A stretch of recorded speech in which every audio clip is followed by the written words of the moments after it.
Bonjour, cette vidéo présente les principales règles de dessin technique que l'on utilisera pour notre part principalement sur la conception sur le dessin d'ensemble ou sur du dessin de définition, donc du dessin de pièces uniques. Tout d'abord, à quels besoins répondent ces règles de représentation technique?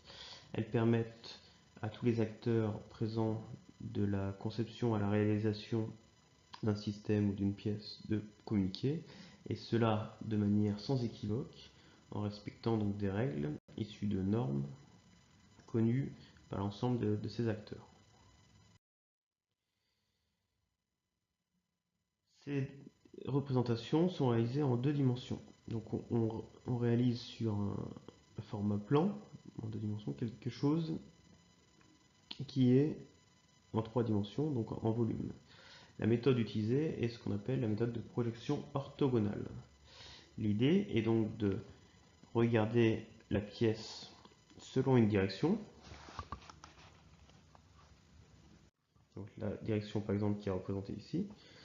Et donc de projeter la vue de cette pièce donc, selon cette direction sur un plan orthogonal à cette direction.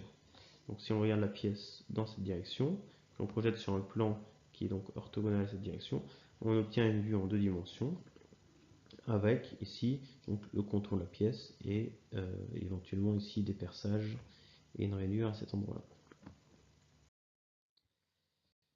Alors il existe plusieurs types de traits lors de ces représentations techniques.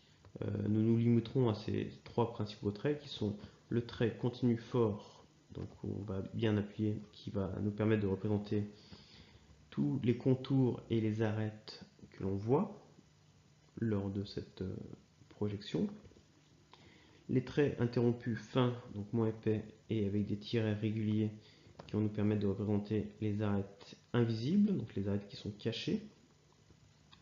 Et les traits mixtes fins qui vont nous permettre de représenter des axes de perçage, des plans de symétrie, et on verra parfois d'autres particularités. Alors, il existe deux normes pour représenter les projections orthogonales, la norme européenne et la norme américaine. La norme européenne, celle que l'on utilisera, nous impose de représenter au centre des différentes vues la vue de face, ce qui sera choisi arbitrairement. Alors généralement nous choisissons comme vue de face la vue donnant le plus d'informations possible sur la pièce. Puis après nous représentons à gauche la vue de droite, à droite la vue de gauche, au-dessus la vue de dessous et au-dessous la vue de dessus. Et nous pouvons éventuellement représenter n'importe où ailleurs la vue de derrière. Alors, ce qui est bien important, c'est que ces vues sont positionnées les unes par rapport aux autres. Donc si on regarde la vue de face, cette arête, donc ce plan qui est dessiné ici, on le retrouve ici dans la continuité. D'accord ? Elles sont positionnées précisément l'une par rapport à l'autre. Alors la distance entre les deux vues n'est pas importante, par contre, on voit bien que le trait d'axe de ce perçage-là, on le retrouve à cet endroit-là. De la même façon, on le retrouve à cet endroit-là. Et entre les vues de dessous et de dessus, on voit que l'extrémité de la pièce ici se retrouve bien alignée verticalement ici, ou encore alignée verticalement sur la vue de dessus. De la même façon ici, ici. On voit bien que ce perçage-là est représenté par deux arêtes cachées ici et ici. De la même façon ici et ici.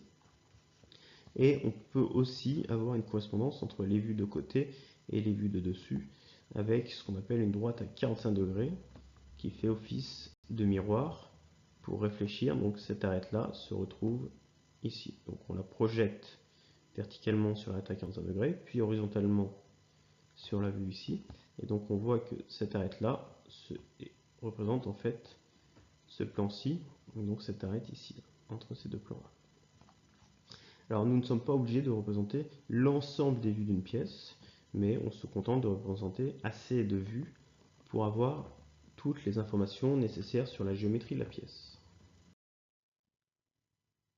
Sur cette diapositive, on explique pourquoi est-ce qu'on représente la vue de gauche à droite de la vue de face, la vue de droite à gauche de la vue de face, la vue de dessous au-dessus de la vue, et ainsi de suite. L'idée, c'est de dire que on pourrait prendre la pièce, l'enfermer dans un cube, donc ici face, et dire que je me place à droite de la pièce, je regarde dans cette direction-ci, et je projette ce que je vois sur la face du cube, donc à l'intérieur du cube ici. D'accord? Donc en fait, je suis à droite de la pièce et je projette sur cette face-là. Je suis en face, je projette sur la face derrière. Je suis au-dessus, je projette sur cette face en dessous. Et après, on déplie le patron de ce cube et on retrouve bien la vue de droite à gauche, la vue de gauche à droite, la vue de dessus, dessous et ainsi de suite. Donc si on regarde ici, nous avons donc la vue de face, la vue donc qui sera donc la vue de droite, la vue ici qui sera la vue de gauche et ici la vue de dessus.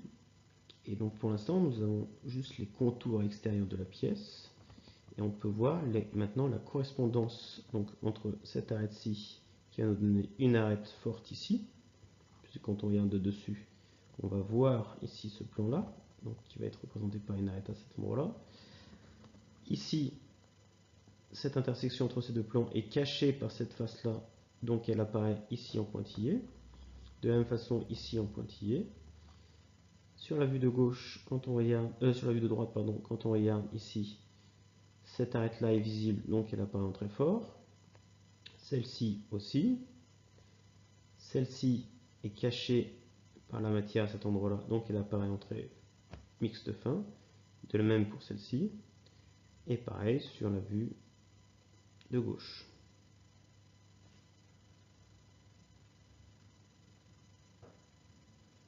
Voilà, donc là on a représenté l'ensemble des 4 vues qui nous intéressaient, avec donc les arêtes visibles et les arêtes cachées. En rouge, l'arête particulière qu'on avait identifiée sur la perspective. On peut utiliser lors de ces représentations ce que l'on appelle des coupes. Ces coupes vont nous permettre de représenter les parties intérieures d'une pièce. Donc, lorsque l'on aura des pièces creuses par exemple, on pourra représenter donc les formes intérieures de la pièce. Et ce sera beaucoup utilisé sur les assemblages, puisque les assemblages de nos systèmes seront souvent enfermés dans des carters. Et donc pour voir l'intérieur, nous utiliserons généralement des coupes. La coupe, on a besoin de flèches pour indiquer le sens d'observation. On nomme la coupe avec 2 lettres majuscules, qui nous permettent d'identifier le plan de coupe et la vue correspondante. Ensuite, une fois que l'on a dessiné en coupe, on hachure les zones où le plan de coupe a rencontré de la matière. Et ce plan de coupe, on l'identifie sur le dessin par un trait mixte fin en forcissant les extrémités de ce plan. Donc si on regarde sur cette perspective ici et que l'on veut couper dans le plan de symétrie notre pièce, on va représenter ce plan de coupe ici par exemple sur la vue de dessus, donc avec un trait mixte fin, 2 traits forts aux extrémités, 2 flèches qui expliquent que ce sera une vue de coupe avec une direction de bas en haut, et une vue de coupe avec un plan que l'on appelle AA. Cette coupe va être représentée ici dans la vue de face, que l'on va nommer AA, ou parfois on rajoute coupe AA. On remarque que cette zone-là n'est pas hachurée, puisque à cet endroit-là, le plan de coupe ne représente pas de matière. Cette zone-là est hachurée, puisque ici le plan de coupe coupe de la matière. L'idée étant qu'on coupe la pièce ici, donc on enlève toute la partie de la pièce en dessous du plan de coupe et on représente la partie désignée par la direction des flèches.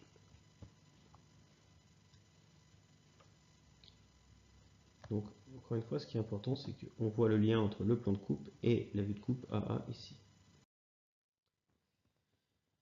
Quelques règles importantes que l'on peut aisément comprendre, c'est que des hachures ne peuvent pas couper un trait fort, puisque toutes les hachures sont dans un même plan, donc il ne peut pas y avoir d'arête au sein d'une coupe.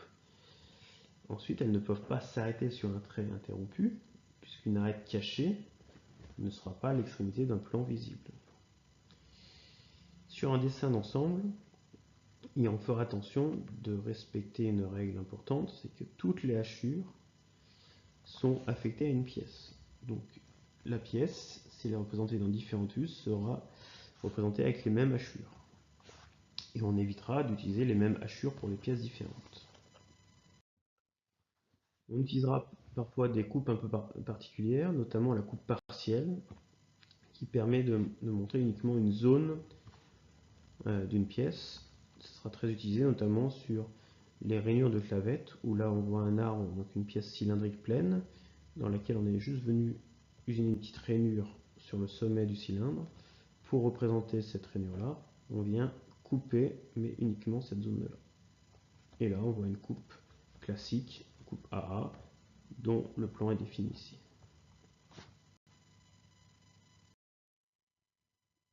Dernière représentation à bien connaître et maîtriser, la représentation des filetage et taraudage, c'est-à-dire des hélices de vis par exemple, et des hélices d'écrou pour les taraudages.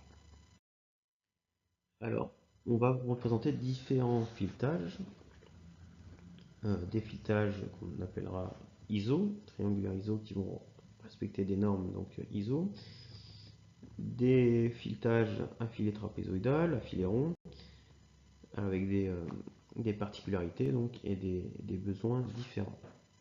On représentera tous ces filetages par un trait fort représentant en fait le sommet des triangles, un trait fin représentant le pied des triangles de l'hélice, et en vue de côté, on représente le sommet en trait fort, donc le diamètre extérieur, et le diamètre intérieur en trait fin, mais ne faisant que 3/4 de cercle. Pour les taraudages, c'est-à-dire les hélices intérieures. Donc là, vous voyez ici une pièce qui est coupée pour voir l'intérieur du taraudage. La représentation normalisée, c'est l'inverse.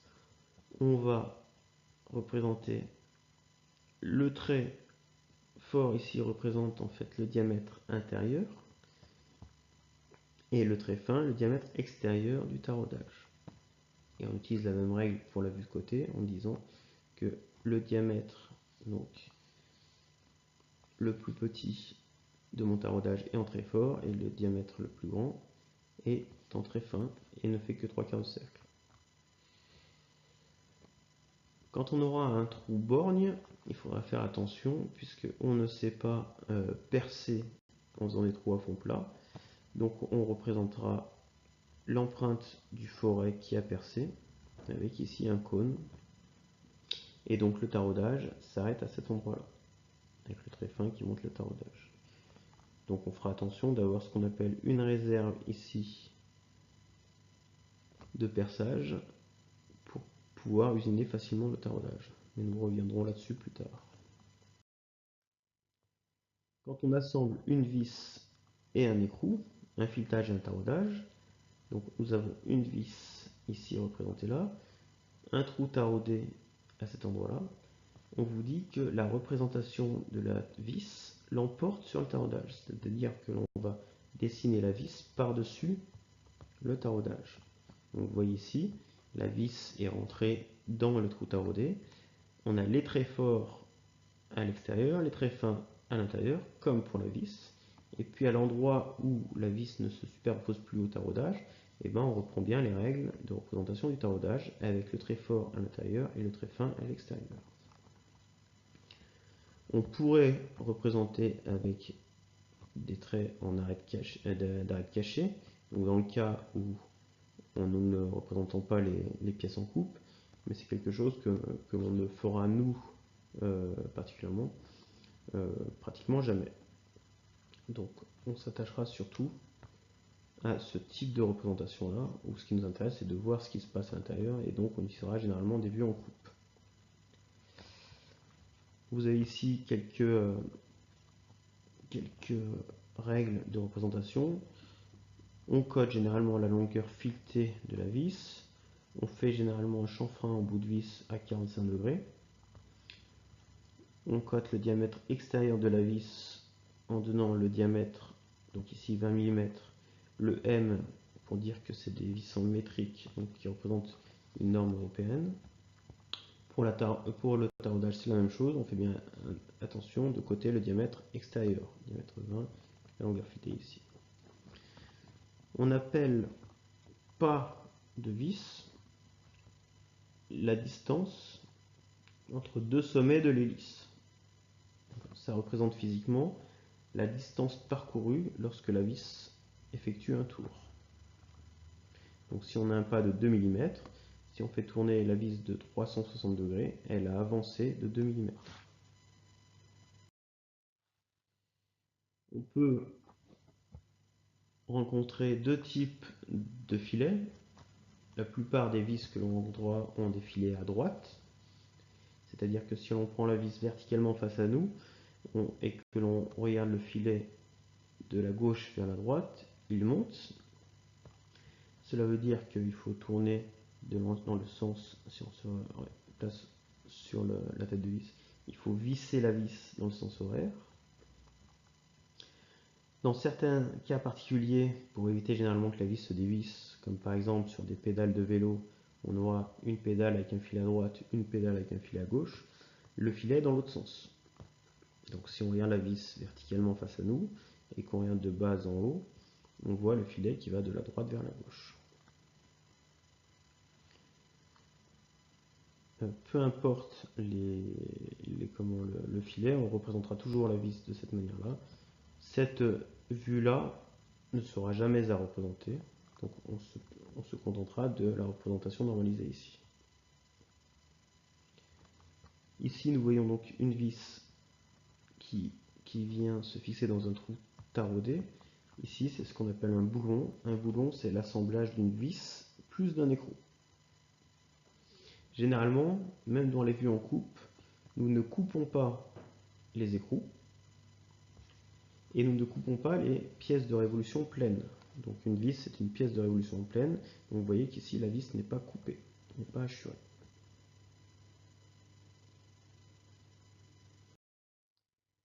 Voilà, c'est tout pour cette première initiation aux règles de dessin technique.